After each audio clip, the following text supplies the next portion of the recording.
अस्सलामु अलैकुम वरहमतुल्लाहि वबरकातुहु।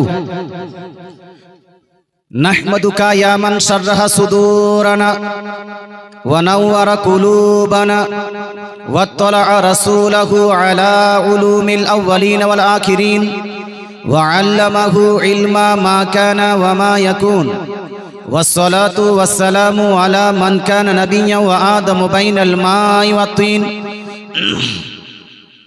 अम्मा बाद फ़अऊज़ु बिल्लाहि मिनश शैतानिर रजीम। बिस्मिल्लाहिर रहमानिर रहीम। वल अस्र इन्नल इंसाना लफ़ी खुस्र इल्लल लज़ीना आमनू व अमिलुस सालिहात। वक़ाल नबी सल्लल्लाहु तआला अलैहि वसल्लम इन्नल्लाहा ला यत्तलिउ फ़ी लैलतिन निस्फ़ि मिन शाबान फ़यग़फ़िरु लिजमीइ ख़ल्क़िही इल्ला लिमुश्रिकिन औ मुशाहिन। वक़ाल रसूलुल्लाह सल्लल्लाहु तआला अलैहि वसल्लम इज़ा कानत लैलतुन निस्फ़ि मिन शाबान फ़क़ूमू लैलहा वसूमू यौमहा। सदक़ल्लाहुल अज़ीम व सदक़ रसूलुहुन नबियुल अमीनुल मतीनुल करीम व नहनु अला ज़ालिका मिनश शाहिदीन व शाकिरीन वल्हम्दुलिल्लाहि रब्बिल आलमीन। Honorable President of this stage, respectable ulama kiram, then dearest and nearest all Islamic brothers and sisters, especially the committee of this Jalsa, the youngsters of this village, the students of school, college, universities. Tonight our Almighty Allah, the creator, the nourisher, the sustainer, the maintainer, the creator of this universe and hereafter, gave us a beautiful night, a great opportunity to increase our Islamic knowledge with the help of this Jalsa, this Mahfil, this conference. So we all at first must praise and glorify our Almighty Allah who gave us this beautiful night, and especially who made us the ummah of the Holy Prophet sallallahu ta'ala alaihi wa sallam. সমস্ত প্রশংসা হামদ সানা তারিফ একমাত্র মহান প্রতিপালকের দরবারে নিবেদিত, যিনি এক অদ্বিতীয়, যিনি অক্ষয় অব্যয়, যিনি নিরাকার, যিনি নিরাকার নিরাকার নিরাকার, যে মহান রব্বুল আলামিনের প্রসঙ্গে আমাদের ধারণা ও বিশ্বাস, we believe there is no shape of Almighty Allah, there is no shade of Almighty Allah, there is no any picture of Almighty Allah, there is no any statue of Almighty Allah. আমরা বিশ্বাস করি আল্লাহ তাআলার কোনো অঙ্গ নাই, অংশ নাই, আল্লাহ তাআলার কোনো আকার নাই, আকৃতি নাই, আল্লাহ তাআলার কোনো দেহ নাই, আল্লাহ তাআলার কোনো ছবি নাই, আল্লাহ তাআলার কোনো মূর্তি নেই। সেই মহান রব্বুল আলামিন আমাদের আজকের এই পবিত্র মেহফিলে পার্টিসিপেট করার এবং ইসলামিক আলোচনা শ্রবণ করে নিজের ইসলামিক জ্ঞানকে বৃদ্ধি করার শক্তি প্রদান করেছেন। তাই আসুন সেই মহান প্রতিপালকের দরবারে, আল্লাহর দরবারে একবার শুকরিয়া জ্ঞাপন করি। পড়েন সবাই উচ্চ স্বরে আলহামদুলিল্লাহ, একটু জোরদার পড়ুন আলহামদুলিল্লাহ। সম্মানিত মুসলিম সমাজ, এই কুম্ভীরা গ্রামে একবার আর আমার আশা হয়েছে। এখানকার লোকজন খুব ভালো বাপ, খুব জ্ঞানী, ভদ্র, নম্র মুসলমান। আমাদের বিনা সুরে ওয়াজ সব জায়গায় পছন্দ করে না, তবে কুম্ভীরা মানুষ ভালো বলে দ্বিতীয়বার দাওয়াত দিয়েছে, না হলে বলতে বিনা সুরে শুনবো না। হ্যাঁ, খুব কষ্ট করে এক জায়গায় একবার তো চান্স পাই আমরা। তো আপনারা খুব জ্ঞানী মানুষ, এই জন্য জ্ঞানের গল্প, জ্ঞানের কথা শোনার জন্য দ্বিতীয়বার আওয়াজ দিয়েছেন। আমি আজকে বিশেষ করে the importance of Shab-e Barat and how to celebrate Shab-e Barat in the light of Quran and Sunnah, শবে বারাতের গুরুত্ব কি এবং শবে বারাত আপনি আর আমি পালন করব কিভাবে, এই বিষয় নিয়ে আলোচনা করব। আমি জানি এলাকায় শুধু সুন্নিরা নয়, আহলে হাদিস ভাইরাও বাস করেন, লামাজাবি ভাইরাও আছেন, হয়তো আহলে দেওবন্দিরাও আছেন। আমি কাউকে ক্রিটিসাইজ করব না, গালি দিব না, শুধু আমি আপনাদেরকে শোনাতে চাই। আপনারা শুনুন, ভদ্র ভাষায় আমি আপনাকে বলবো, যদি কোরআন হাদিসের রেফারেন্স দিয়ে কোনো জিনিস আলোচনা করি, তো কোরআন আর হাদিস এইগুলা তো সুন্নিদের একাই নয়, সুন্নিদের একাই বাপ। হানা বলুন ভাই, কোরআন তো সবারই, হাদিসও সবারই। যদি কোরআন হাদিস থেকে কোনো জিনিস প্রমাণিত হয়, সুন্নিদেরকেও মানতে হবে, আহলে হাদিসদেরও মানতে হবে, দেওবন্দীদেরও মানতে হবে, সবাইকে মানতে হবে, নাকি ভাই? তারপরে যদি আপনি না মানতে চান, এটা আপনার ব্যক্তিগত ব্যাপার, তবে বলার দায়িত্বটা আমার অবশ্যই আছে, বোঝানোর দায়িত্বটা অবশ্যই আছে। তো শবে বারাত প্রসঙ্গে আলোচনা হবে, কেউ কোথাও যাবেন না, বেশিক্ষণ আলোচনা নয়, 1 ঘন্টা টোটাল মিলিয়ে হয়তো আলোচনা হবে, তারপরে আপনিও বাড়ি আমিও বাড়ি।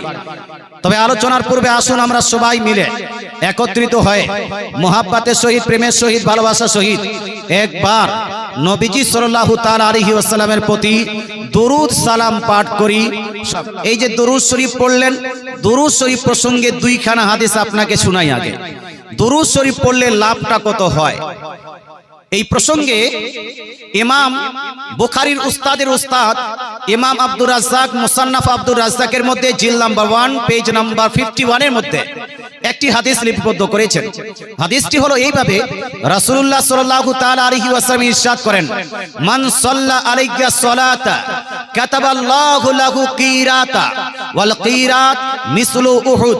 অর্থাৎ দয়ার নবী মানবী বলছেন, কোন ব্যক্তি যদি আমার প্রতি মুহাব্বতের সহিত, প্রেমের সহিত, ভালোবাসার সহিত মাত্র একবার দরুদ শরীফ পাঠ করে, এই একবার দরুদ শরীফ পাঠ করার কারণে আল্লাহ তাআলা সেই ব্যক্তির নামায় আমলে 1 কিরাত নেকি লিপিবদ্ধ করবেন। জোরে বলেন সুবহানাল্লাহ। কতগুলো?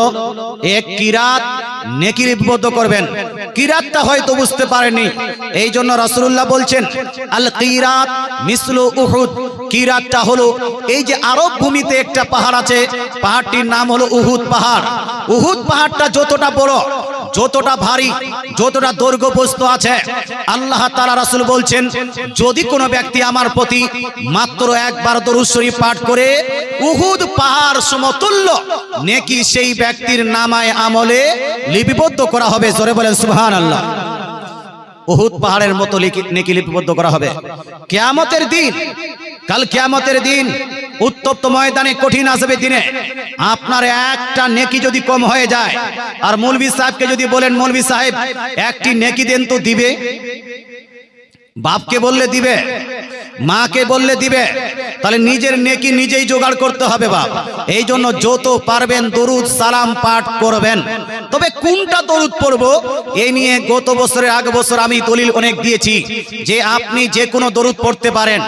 আপনি যদি দরুদের তাজ পড়তে চান পড়তে পারেন, দরুদের তোনাজিয়া পড়তে চান পড়তে পারেন, আপনি দরুদে গাউসিয়া পড়তে চান পড়তে পারেন, দরুদের রাজবিয়া পড়তে চান পড়তে পারেন, দরুদে ইব্রাহিম পড়তে চান পড়তে পারেন।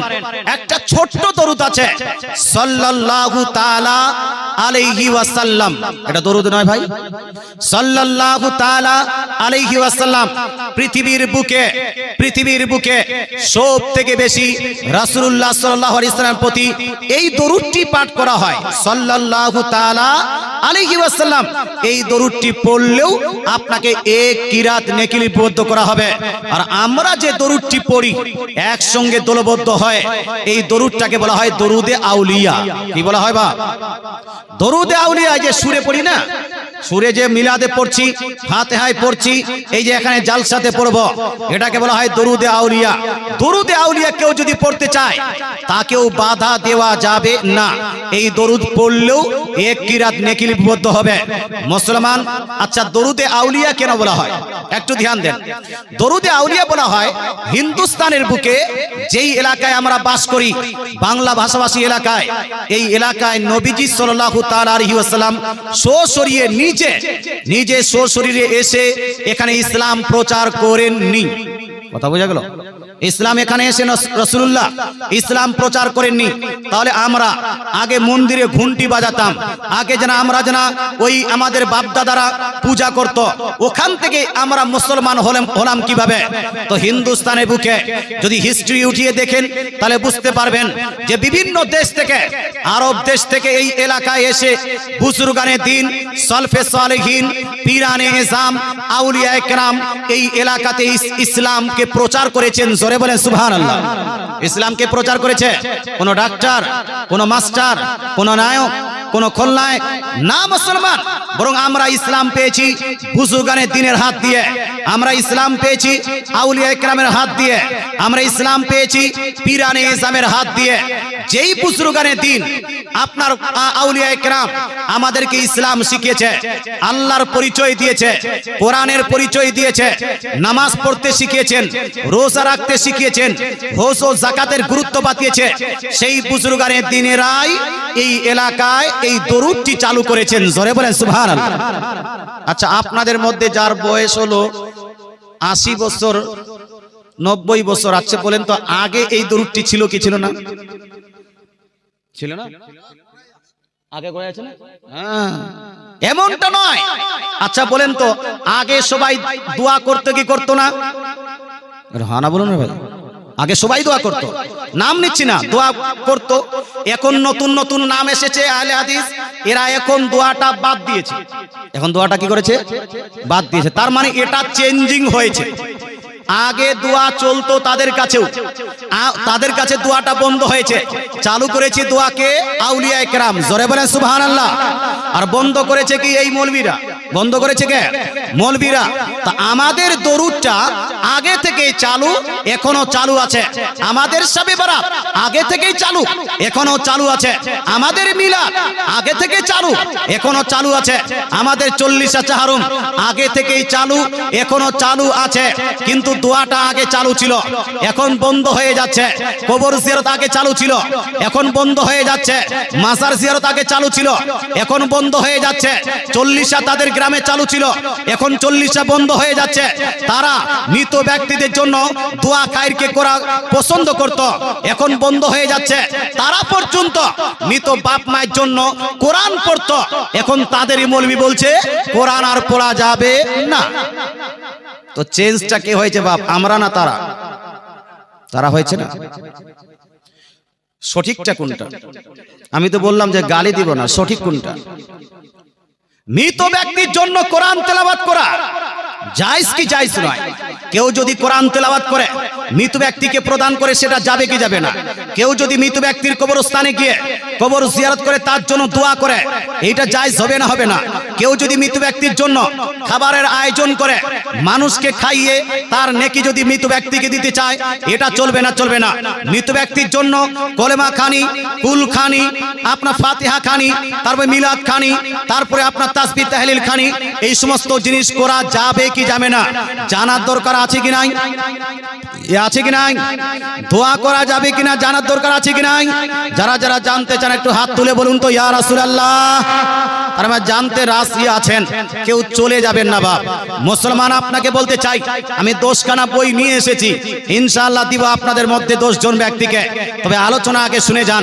আমার রাসূলুল্লাহ সাল্লাল্লাহু তাআলা আলাইহি ওয়াসাল্লামের হাদিসের উপরে আছে আল্লাহ তাআলার কোরআন। জোরে বলেন সুবহানাল্লাহ। কোরআনের মর্যাদা সবথেকে বেশি, তারপরে হাদিসের মর্যাদা। কোরআন শরীফের মধ্যে সূরা মুমিন আয়াত নাম্বার 60 নম্বর আয়াতে আল্লাহ তাআলা বলছেন উদউনি আস্তাজিব লাকুম। আল্লাহ তাআলা বলেছেন, হে আমার বান্দা বান্দীরা, তোমরা আমার কাছে সর্বদা দোয়া করতেই থাকবে, আমি আল্লাহ তোমাদের দোয়াকে গ্রহণ করতেই থাকবো। জোরে বলে সুবহানাল্লাহ। মুসলমান, আচ্ছা বলেন তো দোয়া করি আমরা কার কাছে? আল্লাহর কাছে। সে আল্লাহ তাআলা আপনাকে বলেনি যে মাটি দেওয়ার পরে দোয়া চলবে না। সে আল্লাহ তাআলা আপনাকে বলেনি যে নামাজের পরে দোয়া চলবে না। আল্লাহ তাআলা আপনাকে বলেনি যে ফজরের পরে দোয়া চলবে না। আল্লাহ তাআলা আপনাকে বলেনি যে জানাজার পরে দোয়া চলবে না। আল্লাহ তাআলা আপনাকে বলেনি যে মিলাদের পরে দোয়া চলবে না। বরং আল্লাহ তাআলা বলছেন, বান্দা যখনই তুমি আমাকে দোয়া করবে, আমার কাছে দোয়া করবে, আমি আল্লাহ তোমার দোয়াকে কবুল করে নিব। জোরে বলে সুবহানাল্লাহ। বান্দা দোয়া করবে, কবুল করবেন কে? আল্লাহ। সুতরাং মাঝখানে কেউ এসে আটকাতে চাইলে সেই আটকটা ধরা যাবে? যাবে? যাবে? মুসলমান, আপনাকে বলতে চাই, কিছু মানুষ বলছে হাত তুলে দোয়া করা যাবে না। আমি এর আগেও হয়তো আলোচনা করেছিলাম, হাত তুলে দোয়া করতে হবে। হাত তুলে দোয়া করাটা এটা আমার নবী শিখিয়েছেন। কোন মৌলবি মুন্সি যদি এটাকে বিরোধিতা করে, আমরা ওই মৌলবি মুন্সিকে মান্য করব না। রাসূলুল্লাহ কোথায় শিখিয়েছেন? উঠান মিশকাত শরীফ প্রথম খণ্ড পৃষ্ঠা নাম্বার 26 এর মধ্যে সেম হাদিস কাহিনী লিপিবদ্ধ আছে। সুনান আবু দাউদ জিল নাম্বার 1 পেজ নাম্বার 216 এর মধ্যে সেম হাদিস কাহিনী লিপিবদ্ধ আছে। সুনান ইবনে মাজাহ জিল নাম্বার 2 চ্যাপ্টার নেম বাবু দুয়ার মধ্যে সেম হাদিস কাহিনী লিপিবদ্ধ আছে। মুসনাদে আহমদের মধ্যে, বাইহাকি শরীফের মধ্যে, এতগুলো হাদিসের কিতাবের মধ্যে আল্লাহ তাআলা রাসূল বলছেন, সালুল্লাহ বিবুতুনি আকুফিকুম ওয়ালা তাসআলুহু বিজুহুরিহা ফাইদা ফারাকতুম ফামসাহু বিহা ওয়াজুহাকুম। রাসূলুল্লাহ বলছেন, হে আমার উম্মত উম্মতিরা, তোমরা যখন আল্লাহর কাছে দোয়া করবে, তো আল্লাহর কাছে দোয়া করার সময় দুই হাত উত্তোলন করে দুই হাত তুলে দোয়া করবে। জোরে বলেন সুবহানাল্লাহ। একটু জোরে সুবহানাল্লাহ, একটু জোরে। আস্তে সুবহানাল্লাহ বললেও চলবে, কিন্তু রাত যেহেতু বেশি হয়েছে, জোরে সুবহানাল্লাহ বললে আপনার নেকিও পাবেন আর ঘুমটাও ভাঙবে, নাকি বাপ? তো হাত তুলে দোয়া আছে না নাই? আছে না? এখন মৌলবি বলছে আমি করতে দিব না। তো মৌলবিও তো পড়াশোনা করেনি, তাকে পড়াশোনা করা উচিত, নাকি ভাই? হ্যাঁ, পড়াশোনা করা উচিত। আর যদি নিজে পড়াশোনা না করতে পারে, তাহলে আমাদের মতো কাউকে শিক্ষক বানিয়ে নাও। আমরা 2 দিনে তোমাকে হাত তুলে দোয়া করার বিধানগুলো আপনাকে শিখিয়ে দিব। কিছু মানুষ বলছে ঠিক আছে হাত তুলে দোয়া করো, কিন্তু মৌলবি দোয়া করবে নিজের জন্য, আমরা আমিন আমিন করব কেন? মৌলবি সাহেব দোয়া করছে না, রব্বানা আতিনা ফিদ দুনিয়া হাসানাতা, আপনারা লাস্ট গেলে বলছেন আমিন আমিন আল্লাহু আমিন। তো কিছু মানুষ যুক্তি লাগাচ্ছে, মৌলবি দোয়া করছে নিজের জন্য, তুমি আমিন বলে তোমার লাভটা কি? এই জন্য মৌলবি একাই দোয়া করুক, আমরা আমিনও বলবো না আর একসঙ্গে দোয়াও করব না। একা একা দোয়া করো।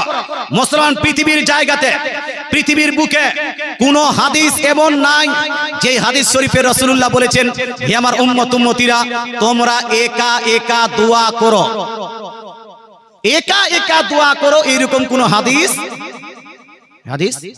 নাই।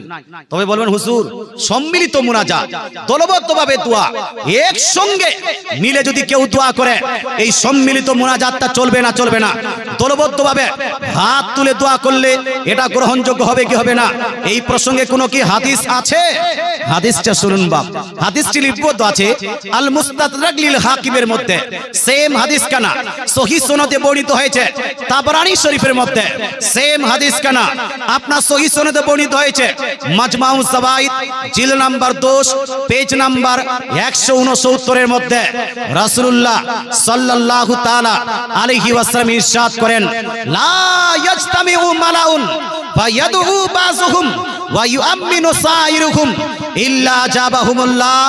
রাসূলুল্লাহ বলছেন, শুনো আমার উম্মতি, যখন অনেকগুলো মানুষ একত্রিত হবে, অনেকগুলো মানুষ দলবদ্ধ হবে, সম্মিলিত হবে, সম্মিলিত হওয়ার পরে তোর মধ্যে কোনো একজন ব্যক্তি যদি দোয়া করে আর বাকি সমস্ত ব্যক্তিরা যদি আমিন আমিন আমিন বলে, আল্লাহ তাআলা অন্যান্য দোয়াকে কবুল নাও করতে পারেন, কিন্তু রাসূলুল্লাহ বলছেন একসঙ্গে দলবদ্ধ হয়, সম্মিলিত হয় যদি কোনো দোয়া করা হয়, আল্লাহ তাআলা এই দোয়াকে অবশ্যই অবশ্যই কবুল করে নেন। জোরে বলেন সুবহানাল্লাহ।